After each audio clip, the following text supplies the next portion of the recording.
Dan sekarang ayat yang berikutnya 14. Thumma ja'alnakum khalaifa fil ardi min ba'dihim linanzura kaifa ta'malun. Kemudian kami jadikan kamu sebagai pengganti-pengganti mereka di bumi setelah mereka, untuk kami lihat bagaimana kamu berbuat. Thumma ja'alnakum, kemudian kami jadikan kalian umat Nabi yang terakhir khalaifa. Khalaifa itu jamak dari khalifah. Khalifatun, khalifatani, khalaif. Kemudian kami jadikan kalian, wahai manusia-manusia yang hidup sebagai umat terakhir, sebagai khalifah-khalifah fil ardi, di muka bumi, mim ba'dihim, setelah mereka umat-umat terdahulu, kaum-kaum terdahulu Allah binasakan karena kezaliman mereka. Sekarang yang ada di muka bumi adalah umat terakhir, umatnya Nabi yang terakhir. Kami jadikan kalian sebagai khalifah. Jadi kita semua adalah khalifah. Maksudnya apa khalifah? Keberadaan kita bergantian. Khalafa yakhlufu artinya menggantikan. Makanya kan raja disebut khalifah, karena dia tidak akan terus menerus, diganti raja yang berikutnya, ganti raja yang berikutnya, diganti raja yang berikutnya. Disebut khalifah karena mereka bergantian. Dan kita manusia semuanya Allah sebut khalifah karena keberadaan kita di muka bumi bergantian. Kata Allah apa? Kami jadikan kalian sebagai khalifah di muka bumi setelah mereka semuanya dihancurkan. Sekarang yang ada adalah kalian. Untuk tujuan apa? Linanzura kaifa ta'malun, untuk kami lihat bagaimana kalian berbuat. Jadi nyata ini diantara ayatnya Allah menempatkan kita di muka bumi setelah kaum-kaum yang sebelumnya dibinasakan, dihancurkan akibat kezaliman mereka, untuk Allah uji. Linanzura kaifa ta'malun, untuk kami melihat bagaimanakah kalian berbuat di muka bumi sebagai khalifah. Kita sebagai khalifah berapa lama? Rata-rata 70 tahun. Gimana kita berbuat? Allah melihat apa yang kalian perbuat. Di sini jadi ada muncul pertanyaan, memang Allah belum tahu toh apa yang akan kita perbuat? Kan ilmu Allah meliputi segala sesuatunya sebelum sesuatu itu terjadi. Apa yang akan kita lakukan dari lahir sampai jadi bocah, sampai tumbuh gede jadi orang, sampai kemudian melakukan perjalanan kehidupan dengan corak-corak kegiatan sampai matinya, Allah sudah tahu persis sebelum terjadinya itu. Sampai dia mati sebagai ahli surga atau ahli neraka, Allah sudah tahu, karena ilmu Allah meliputi segala sesuatu yang belum terjadi. Tetapi kenapa kemudian di dalam ayat ini kami jadikan kalian sebagai khalifah di muka bumi setelah dihancurkannya mereka, agar kami melihat kalian apa yang kalian perbuat. Seakan-akan Allah belum tahu. Apa benar Allah belum tahu? Allah sudah tahu segala sesuatunya sebelum terjadi. Nah, yang dimaksud di sini adalah linanzura kaifa ta'malun. Secara ilmu yang ada di sisinya Allah sudah tahu, kemudian Allah tidak akan menghukum hingga orang tersebut terjadi pada mereka apa yang ada pada ilmunya. Baru Allah menghukum. Orang tersebut di dalam ilmu Allah akan berbuat kemungkaran ini. Apakah Allah kemudian hukum berdasarkan ilmunya? Allah tidak akan menghukum berdasarkan ilmunya hingga dia berbuat, dan pasti berbuat apa yang ada dalam ilmu Allah. Jadi baru menghukum kalau kaitannya dengan dosa, atau baru memberi pahala kalau kaitannya dengan kebaikan setelah dia berbuat. Linanzura kaifa ta'malun, ini yang dimaksud. Bukan Allah belum tahu apa yang akan terjadi pada kita sebagai orang baik atau orang buruk, sebagai ahli surga atau di neraka, bukan Allah belum tahu, Allah sudah tahu. Tapi biar nyata-nyata Allah memberi pahala atau menghukum kita dengan amalan yang kita perbuat, yang amalan tersebut sudah Allah ketahui sebelum kita melakukannya. Ini yang dimaksud linanzura kaifa ta'malun. Coba kita bacakan dari tafsir Al-Baghawi.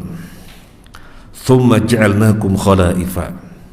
Kemudian kami jadikan kalian khalifah-khalifah fil ardi min ba'dihim, di muka bumi setelah mereka, setelah generasi umat yang sangat panjang itu yang telah Allah hancurkan.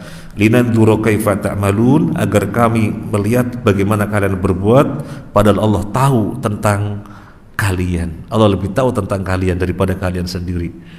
Ya, biar Allah memberi pahala atau memberi dosa setelah nyata-nyata terjadi pada kita sesuatu yang telah Allah ketahui. Wa rawaina an Abi Sa'id Al-Khudri radhiyallahu an Nabi sallallahu alaihi wasallam anhu qala ala inna hadhihi dunya khulwatun khadratun wa inna Allaha mustakhlifukum fiha fanadhirun kaifa ta'malun. Ala, ketahuilah. Ini diantara metode pendidikan Nabi. Nabi itu tidak langsung menyampaikan statement, tidak langsung menyampaikan suatu statement hingga murid-muridnya sudah fokus terlebih dahulu. Kadang-kadang dimulai dengan pertanyaan, atadruna mal ghibah? Tahukah kalian apa itu ghibah? Wah, jadi mereka terpancing dengan muqaddimah yang berupa pertanyaan, wah apa itu ghibah? Allah wa rasuluhu a'lam, engkau lebih tahu ya Rasulullah. Dan Nabi baru menjelaskan. Kadang-kadang dengan menyebutkan bilangan, sab'atun yudhilluhumullahu yawma la dhilla illa dhilluh. Ada 7 golongan yang mereka mendapat naungan di hari yang tidak ada naungan kecuali naungan Allah. Yang pertama, al-imam al-adil. Wah, ini pertama, masih ada 6 lagi, sehingga fokus para sahabat. Dan yang kedua disebutkan, wah sudah 2, 5 lagi, fokus. Kadang-kadang dengan kalimat seru, ala, ketahuilah. Ada apa ini? Dan kalau kita membaca Al-Quran, Abdullah bin Mas'ud juga ngajari kita seperti itu. Abdullah bin Mas'ud radhiyallahu an mengajari kita, kalau kalian membaca ayat ya ayyuhalladzina amanu, siapkanlah diri kalian. Karena kalau Allah menyebut ya ayyuhalladzina amanu, maka statement berikutnya bisa perintah dan bisa larangan, maka siapkan diri kalian.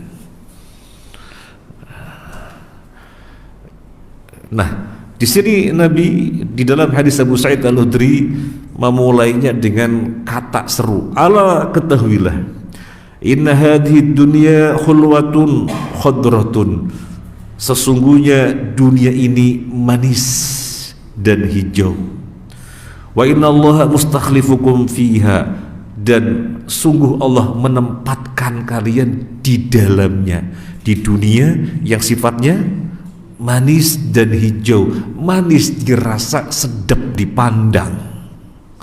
Khulwatun wa khadratun fanadhirun kaifa ta'malun, dan Allah akan melihat bagaimana yang kalian perbuat. Jadi Nabi menginformasikan kepada kita ini ditempatkan di lahan basah. Kalau dalam dunia kerja, wah dia posisinya lahan basah tuh bahaya. Kalau si fulan, wah lahan kering aman, lahan kering aman. Nah kalau si fulan lahan basah harus hati-hati banget. Nah kita semua manusia itu lahan basah. Dunia itu khulwatun khadratun, manis dirasa, sedap dipandang, manis dan hijau. Diuji.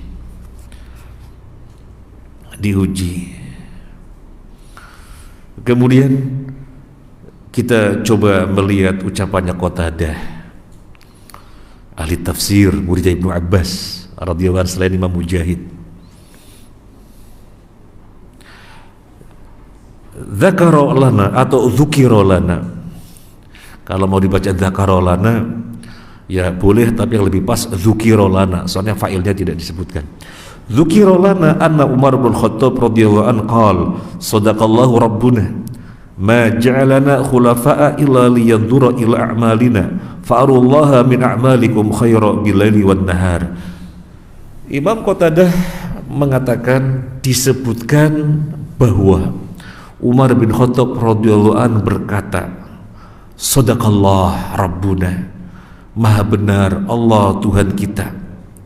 Tidaklah dia menempatkan kita di muka bumi sebagai khalifah, melainkan untuk dia melihat amalan-amalan kita. Fa'arullaha min a'malikum khaira. Oleh karena itu, perlihatkanlah kepada Allah dari diri-diri kalian amalan-amalan kebaikan bilaili wan nahar, siang dan malam. Jadi tentang ayat ini yang ditafsirkan oleh Qatadah, menukil ucapannya Umar bin Khattab radhiyallahu an. Perlihatkanlah kepada Allah dari diri-diri kalian amalan-amalan kebaikan siang dan malam. Soalnya kita ditempatkan di lahan basah ini untuk Allah lihat bagaimana kita berbuatnya, bagaimana kita mensikapinya. Dan Nabi sendiri sudah menginformasikan kepada kita agar kita berhati-hati dengan lahan yang basah ini, enak dirasa, sedap dipandang. Sehingga Nabi bersabda, kalau sudah punya emas sebanyak satu lembah, pasti pengen punya lembah yang kedua. Kalau sudah tercapai punya emas lembah yang kedua, pasti pengen mendapatkan lembah yang ketiga. Dan terus demikian, gak pernah berhenti keinginannya. Soalnya enak dirasa, sedap dipandang. Meskipun kalau dipikir-pikir buat apa ya? Kalau dipikir-pikir buat apa ya? Sadar kalau dipikir-pikir buat apa? Tetapi ya tetap aja mengejarnya. Ini bukan berarti tidak boleh mengejar, karena dunia pada orang soleh itu baik sekali. Tapi ini bicaranya sifat dunia yang secara umum benar-benar manis dan hijau, sehingga orang terus mengejarnya, gak pernah merasa puas. Kata Nabi, baru merasa puas, baru berhenti kalau mulutnya disumpal dengan tanah alias mati. Jadi mesti kita mengejar.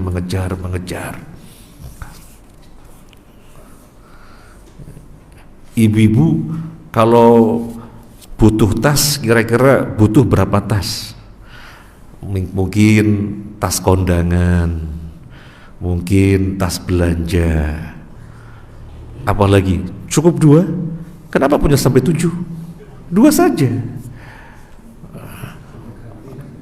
Buat gantian. Loh, ganti-ganti karena sudah rusak kan, masih bagus, gantinya tas belanjanya ada 5, tas kondangannya ada 7. Nah, kalau kita membaca atau mendengarkan penjelasan Syekh Utsaimin, wah kita itu ngeri sekali. Syekh Utsaimin mengatakan, milikilah dari dunia ini yang sekiranya mencukupi, selebihnya keluarkan untuk tabungan kalian di surga, untuk tabungan kalian di akhirat. Berapa mobil yang dibutuhkan, kata Syekh Utsaimin? Mungkin orang punya mobil untuk keluarga, untuk angkut-angkut, sehingga 2 mobil. Ini saya melebarkan yang nggak persis ucapan beliau. Atau mungkin anaknya kuliah sehingga 3 mobil. Ya sudah 3 mobil saja. Kenapa ada 8 mobil? Berarti yang 5 harus dikeluarkan, disedekahkan, kata Syekh Utsaimin. Jadi dunia itu hulbun wa khadratun, manis dan hijau. Nah sekarang keberadaan kita, Allah informasikan keberadaan kita adalah setelah umat-umat sebelumnya dibinasakan. Mau ngikuti mereka apa enggak, gitu aja. Mau mengikuti mereka sebagai umat yang binasa apa enggak, pilihan.